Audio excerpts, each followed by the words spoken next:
Now, Dabur is the other one. I think we'll get the management any moment now. Sunil Duggal should be joining us in moments from now to talk about their numbers and the outlook. I think a broader discussion with Sunil Duggal would be not just on the numbers, which are good, yes, but also on GST, because I think that will be the big talking point as well. So I think it's an interesting discussion, one that I look forward to, because the numbers have been very, very good. Consolidated net profit for Dabur has gone up almost 24%. We were talking about this being an important day for consumption because Godrej Consumer came out with numbers.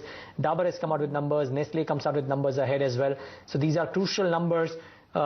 Non-index stocks, but very important in their own right, and which is why their commentary on the volume growth, their commentary on what they do as far as the next 3 quarters of advertising expenses and the sales growth that could come in is extremely crucial. So do watch out for Dabur as well in the session today. 295. It's not really moved up too much, but I think the stock has delivered on the quarter in a very, very, very nice fashion. So flat right now, but an interesting quarter nevertheless than we for Dabur. Oh yes, indeed, and one would argue on the valuation side, which we will talk about with our analysts in a bit. But I think we have Mr. Sunil Duggal joining in, so let's go across to him. Mr. Duggal, good set of numbers in line with estimates.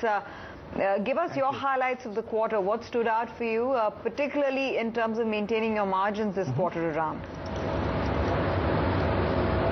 I think the standout feature this quarter was the enhancement of margins at every point in the P&L. So our gross margin expanded by around 350 basis points and our EBITDAs by around 160. So overall, I think the lower commodity prices have enabled us to enhance margins significantly. And while we have spent more in terms of advertising and as well as in terms of other costs, enough of it has slowed down to keep this profit growth at 25%, as you mentioned. We were also, impressed by the volume growth, which has largely been in line with your guidance in the past too. You said that, 8 to 10% is a reasonable range to go by with. Should one read a lot into the fact that the number is coming at the lower end of that range? Well, yes and no. I think the demand situation is still fairly stressed. So I think maintaining the 8 to 10% band, at least in the next quarter or two, is not going to be easy, not to be taken for granted. Particularly stressful is going to be the second quarter, and we do expect a better performance coming in terms of top line in the second half. But the second quarter, I think, is the area of concern because we are seeing no demand uptick. The monsoon issues are also clouding the whole situation. We have a very high base of last year because of the festival season, which came in earlier last year as compared to this year. So that's going to be another hurdle to climb. So I think if you're able to navigate this second quarter well, then the rest of the year looks much better in terms of the demand side. The good thing is that the margin expansion should continue, maybe at a slower pace than what we saw in the first quarter. But definitely we would see margin expansion continuing to some extent into the next quarter and perhaps a little bit into third and fourth too. My only other follow-up then, Mr. Duggal, would be that if you're saying there's going to be perhaps a dip in volume growth for quarter two, would that also mean that you would revise your outlook on volume growth for FY16, or does that still hold at between 8 to 10? No, it still holds at 8 to 10. I think second quarter would be, even if our volume growth is a little softer than usual, it would be more of an aberration than a trend which will continue. I do think that volume growths would revive to the 8 to 10% band, hopefully at the upper end of this band in the balance half of the year. But it's very hard to predict. I think we did expect volume growths to pick up even this quarter, but the demand situation is remarkably subdued at this point in time. Which Mr. Duggal, would mean that price activity or price hikes would probably not be a thing that companies like you would enter into, right? Yeah, obviously when you have margin expansion on the back of soft commodity prices, price increases are the last thing on your mind. So I don't think there'll be any significant price increases other than areas which are the few areas which are prone to inflationary pressures, where there will be some price increase. But on an average, it's likely to be almost negligible, at least in the near term, because inflation does seem to be continuing to soften even in the second quarter. And now let's see how the outlook for the second half is.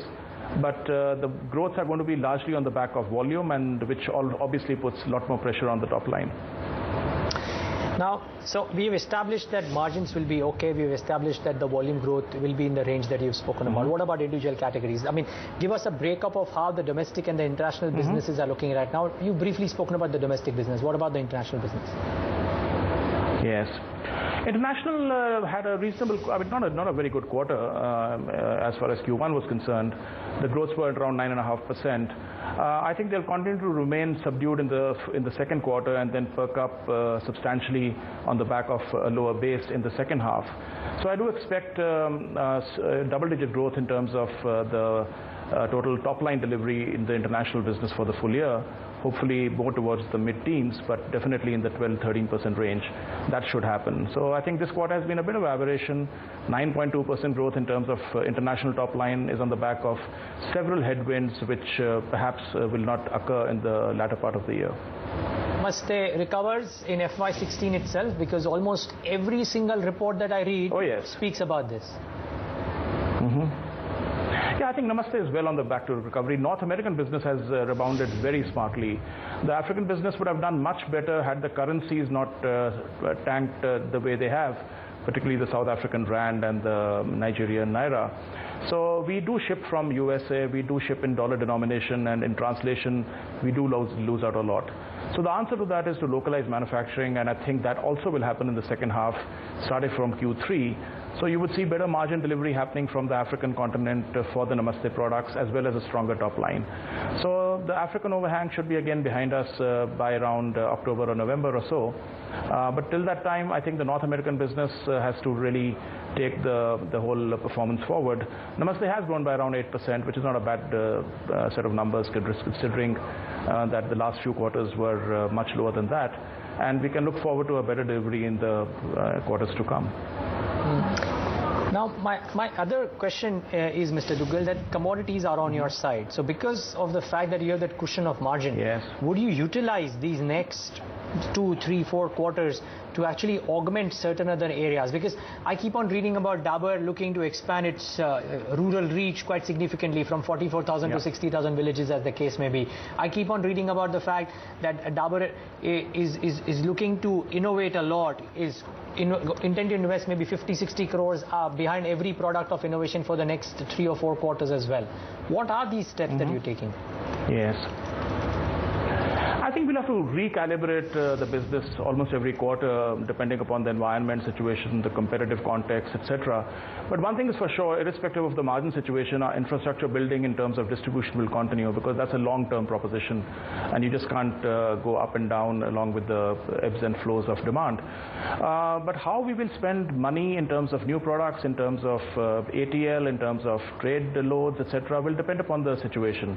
At this point in time, I think the tendency would be to spend a little bit more below the line, more in terms of trade lubrication, so that the demand squeeze which is happening is mitigated to some extent. But we are also embarking upon a fairly aggressive new product introduction. In terms of how much we invest behind these innovations, we still will have to sit down and reconsider. And if the demand situation improves, we'll be far more aggressive in funding these new innovations. And if it is not, then we'll probably put them into a more subdued test market mode and take them forward when the demand is better. One of the innovations, Hajmola Yudli, the ready-to-drink beverages segment, and how you would be, you've just launched it, so I was a bit inquisitive in understanding, what would it do for your ad sales as a ad expenses as a percentage of sales, and what's the strategy regarding this market? Yes, sir, please. Well, it's not going to move the needle as far as our ad to sales ratios are concerned. It's too small a product to have any impact on our ratios. But what we will be doing is we're introducing into the modern trade, and how quickly we take it into the much larger framework of general trade will depend upon the demand situation again. So at the moment it's still a comparatively soft launch in modern trade, and then we'll just navigate the pace of introduction according to the situation. And just one final word from my end, Mr. Duggal, would your ad expenses as a percentage of sales, be the reason why you expect margins to not expand as much as they have in Q1, or would you pretty much maintain the ratio for this year? I think the ratio would be pretty similar to what you see. I don't think there'll be much upward or downward increase or decrease. So whatever margin expansion which we do, some of it will be taken by advertising, some of it is going to be taken by some other costs. But I think substantial amount will flow down into the bottom line. But of course, the margin expansion which you see in the first quarter is going to slightly taper off in the subsequent quarters, because then we'll be lapping deflationary situation which happened in the previous quarters last year. So the sweet spot has been the first quarter. It will continue into the second, and then, like I said, taper off in the third and fourth. So before we let you go, Mr. Duggal, one final word really on how hopeful are you for GST to get the necessary clearances, because today and tomorrow are crucial days as well, so to say, and April 1, 2016 seems plausible? We tend to think it's to be sometime more towards the middle of 2016 rather than 1st April. But it's very hard to predict this. We have to get the clearances, so many clearances done, and so much visibility in terms of rates, etc., etc. So we do believe that it will be very good for the business in the long run. The short-term impact is something which we'll have to see how much it'll be. It could be considerable, either positively or negatively. But obviously, the long-term impact of a reform measure like GST would be very positive for business. And so, since this is a standard question that we are asking most industry leaders, what would be an assumption or an expectation on the revenue neutral rate for GST? Well, the estimates which we have, and they could be completely off the mark, are 20 to 24% in that range. And quite frankly, I think everybody's fishing here. Nobody knows exactly what the rate is going to be. But I think it's not just a question of rate, it's the whole set of mechanism, the architecture of the set of mechanism which has to be defined, and then we have to appropriately reorganize our supply chain so as to mitigate the impact of obviously a much higher rate than the current VAT rate which we pay. Okay, Mr. Duggal, we'll leave it at that. Thanks so much for taking the time out and giving us that perspective. Thank you. All the best for the quarters ahead. That's Dabur, Sunil Duggal, the CEO, laying it out for us. The stock flat in trade.